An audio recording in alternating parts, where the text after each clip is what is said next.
Заглави законот за парнична постапка, а тоа ги запре колективните тужби. Па наместо во група, граѓаните ќе треба индивидуално да тужат на суд доколку им се нарушени правата, не само пред банките, туку и осигурителните компании и друштвата за брзи кредити. Се додека не се донесе законот, спречени за донесување групна одштета и организацијата на потрошувачи, која смета дека индивидуалните тужби не само што се скапи, туку и се одолговлекуваат. Ние можеме сега да одиме барањќи времена мерка пред судот да се забрани одредено дејствие, меѓутоа од страна на одреден давател на услуги не мора да е во финансискиот сектор. 64 области се во прашање во оваа директива. Значи многу голем опсек има. И ние сега мораме да го направиме тоа, зашто во овој момент македонските потрошувачи имаат помалку права од европските потрошувачи. Законот за парнична постапка по долг период се влече низ ходниците во Министерството за правда, а откако го помина и второто читање во собранието, тој во јануари беше повлечен од процедурата без никакво објаснување. Затоа организацијата на потрошувачи инсистира да се формира меѓуресорска група од Министерството за правда и економија за законот конечно да биде донесен. Освен на законот, се работи и на новата просечна кошничка.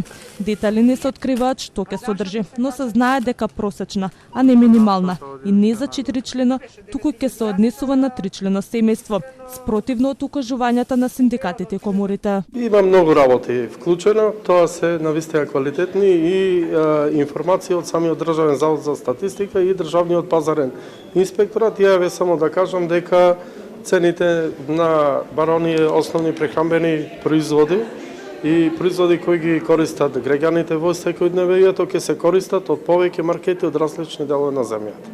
А по половина месец врската на трговците да ги објавуваат цените на официјалната веб страница, граѓаните велат пребарувањето трае подолго, а од организацијата на потрошувачи сметаат дека идејата треба да се разработи. Кога би имале една компаративна алатка, тоа многу брзо и сега со вештачката интелигенција секако би можело и побрзо да се развие, би можело да се направи онлайн и да биде унифицирано. Значи сега не е унифицирано. Немаме на пример по групи на производи, па по видови и така натаму, сега е различито. И луѓето немаат ни време ни можност. Од 18 април трговците добија законска обврска на веб страниците да ги објавуваат цените на сите производи што ги нудат за да се запре неконтролираниот раст на цените.